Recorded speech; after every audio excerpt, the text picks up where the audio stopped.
Thank you. Can I ask a question? How many of you are visiting Israel for the first time? How many have been here before? Wow, two. Well, welcome to all of you. It's very good to see you here with Foreign Minister Saar and the Deputy Minister Sharren Haskel and our Ambassador to Washington, Yechiel. Stand up. Look at this man. Look at this man. Look at him.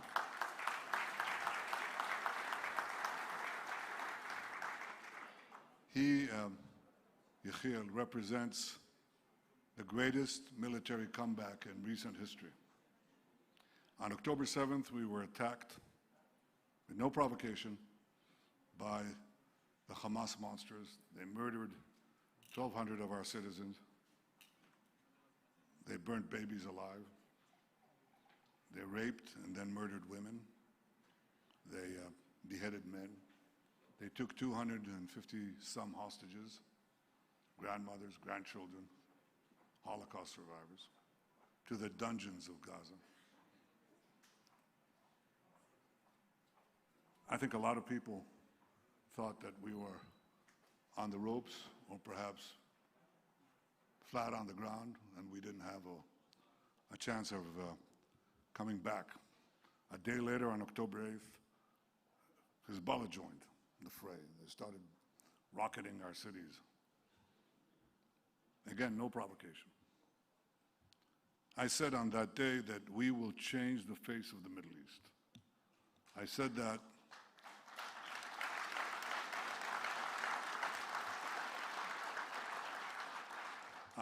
that because it was clear to me from day one that we weren't just fighting Hamas, we were fighting the Iran axis that consisted of Iran, Hamas, Hezbollah, the Houthis, the three H's, and a few others in between. And while we would start with Hamas, we'd have to eventually reach the patron, and in one way or the other, all the elements of this terror axis. This is what we proceeded to do, first by striking hard at Hamas, then when their main forces, main organized military forces, were obliterated, we went to the north. I hope none of you have beepers.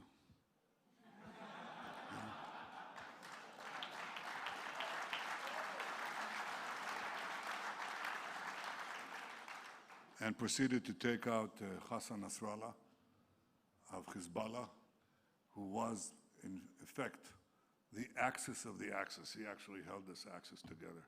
And once he was gone, the Assad, the murderous Assad regime in Syria, collapsed because during the Syrian civil war, it wasn't the Syrian army that fought Assad's enemies. It was, invariably, when the battle didn't go well, Nasrallah would send in thousands, sometimes tens of thousands of Hezbollah troops to save his regime. Now, Nasrallah was gone, Hezbollah was crippled, so Assad fell. And once he fell, the land route that connected this axis from Tehran to the sea, to Lebanon, was gone. And now what happened was that the death noose that Hamas wanted to, that Iran wanted to place around our necks, was gone. That was one of their vehicles to annihilate Israel. Remember, they chanted, "Death to America, death to Israel." To achieve death to America, they have to achieve first death to Israel, because we are America's front line here. And the only force in the Middle East that was challenging, forcibly challenging, and fighting them in their quest for domination and subordination and annihilation. But ultimately, they were geared to America. So their goal was to, we still have to destroy Israel. What did they do? They began to race to the bomb. They already had enough enriched uranium, but you need the weapon around that uranium ball. And so they began to work secretly to activate their weaponization team, it's called in jargon, okay? We knew that if we didn't act, within a year they'd have one atomic bomb, possibly two. So we acted. We acted like somebody who has two lumps of cancer. One lump is the atomic cancer, the specter of atomic bombs, and the second one is the specter of 20,000 ballistic missiles, 1-ton ballistic missiles that fall Mach 6 to Mach 8 right from the sky. And they destroy everything that they touch. 20,000 of those in a state the size of New Jersey, right? Bigger than Rhode Island, bigger than Rhode Island. But that's it, you know. Well, that's equivalent to 2 nuclear bombs. So we had to act. If we didn't act, we'd die. And with us die the whole story, the 3.5-millennia story of the Jewish people. And of course, if you do act, you know, it might come back. That's what happens with cancer. But if you don't act, you're not going to be here. So we acted with the just incredible help of President Trump and those brave pilots of the United States.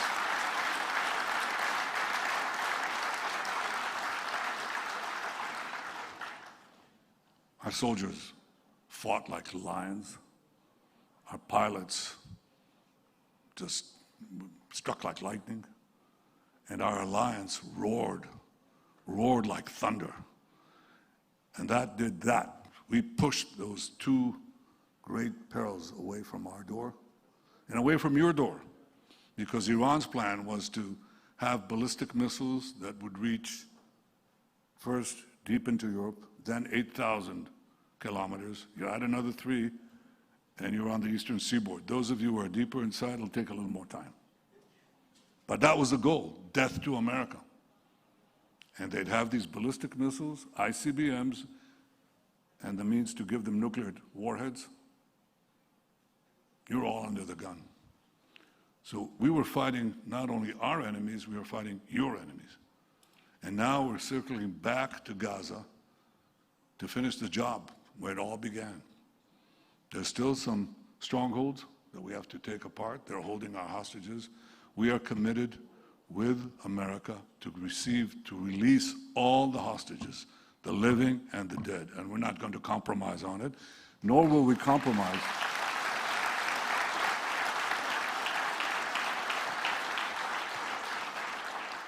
Nor will we compromise on eliminating Hamas, because if Hamas is there, they'll regroup, they'll recover, they'll rearm. And as they vow, they'll do it over and over and over again. So this is where we are right now, on the verge of entering Gaza and defeating Hamas and liberating our hostages. This has not been easy, not for our brave soldiers, not for our brave Israeli public, but they withstood it no less effectively than the British people stood up in the Blitz. That's exactly what we had. But we also enjoyed the support of the United States. We enjoyed the support, and we enjoyed your support. You're the biggest delegation of legislators that have ever come to Israel, and I thank you for coming here to stand up with Israel.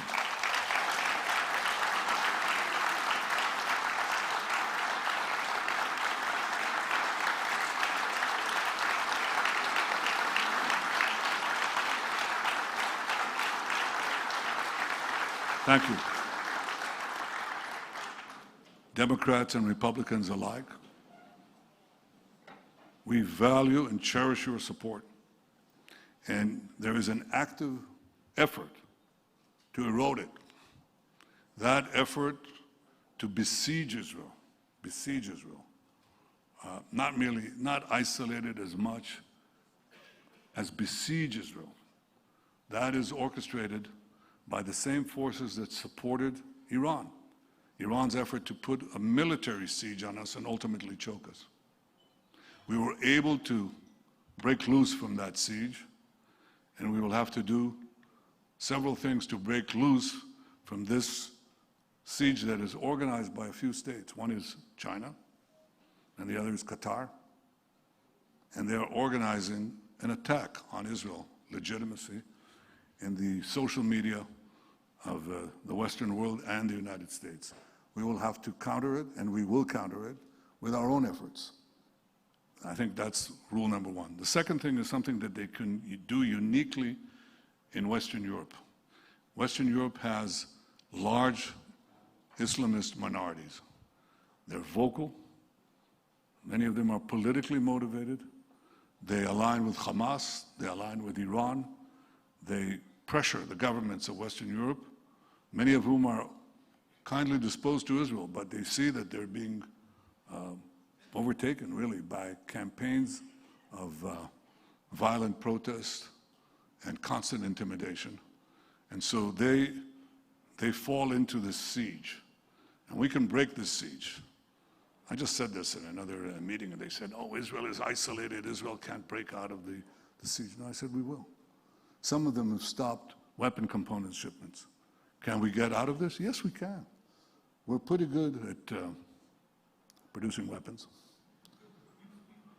Like intelligence, we share both with the United States. A good chunk of your intel.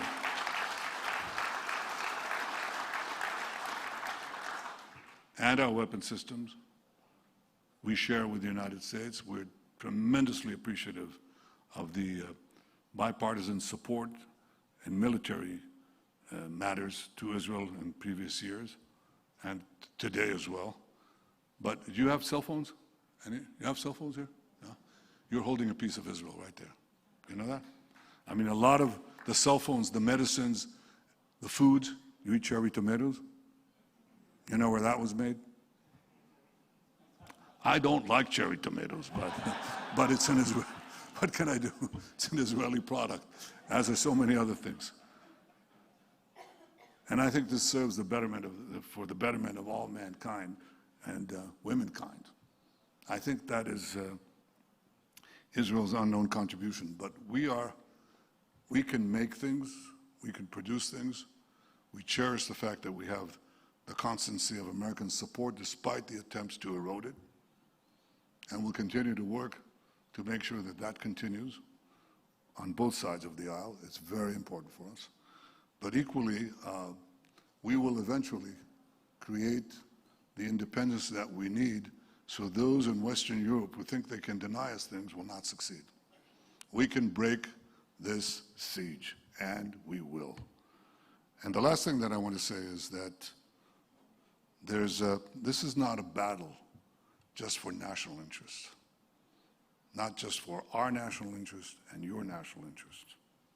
Those theological thugs in Tehran who amassed the crowds, who took American hostages on the first few days of their tyranny, and who since chant death to America, they only see Israel as a roadblock on the way to subjugate you, subordinate you, and threaten you.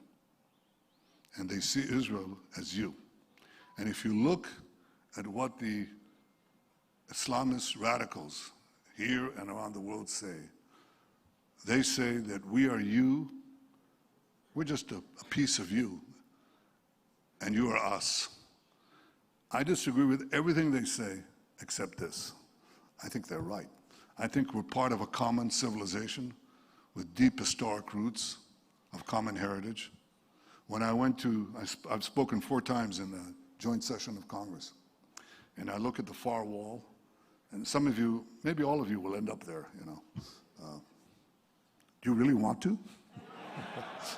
Well, those of you who are crazy enough to want, I mean, anybody entering politics has got to be insane, but there are quite a few insane people here. So for those of you who go there, or next time you visit the Capitol, just look at what's on the other wall.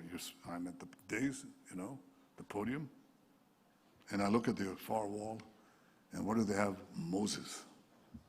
Moses. A quote from the Bible about liberty. You remember Moses taking the people of Israel out of bondage in Egypt? Familiar with this story? I'm glad there are enough. We have a common heritage.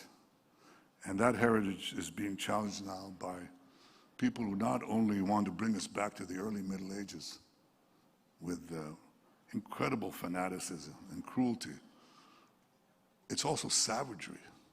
The things we encountered on October 7th, the things we just encountered not only in Gaza, but in Syria, in the wanton attack on our Druze neighbors. That's a non-Islamic sect, and they're living there in a mountain. And what they endured exceeded, in some cases, the horrors that we saw on October 7th. But what we saw there is what you saw on September 11th. It's the same thing. It's this raw savagery, the glint of murder. You know, those savages on October 7th, they had GoPro cameras. And they broadcast back in live broadcasts as they mauled babies. And the horrors that they did. So there's a glee, a horrible glee of death and the worship of a death cult there that is completely the opposite of the values that we hold dear. Life, liberty. What's the other one? I visited Monticello, Jefferson's place, and that's what I saw there. I saw Jefferson, who was well-versed in the Bible, spoke about the Holy Land, quoted the prophets.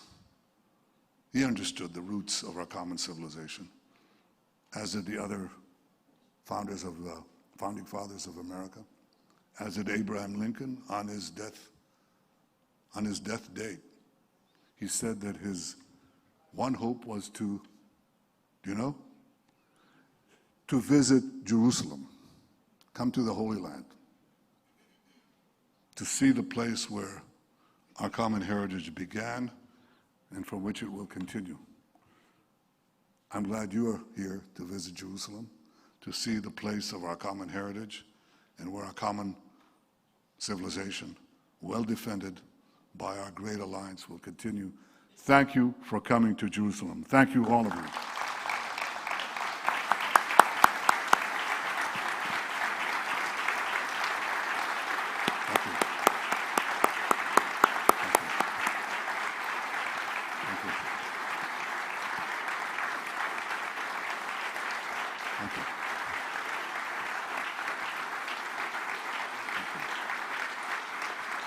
Thank you.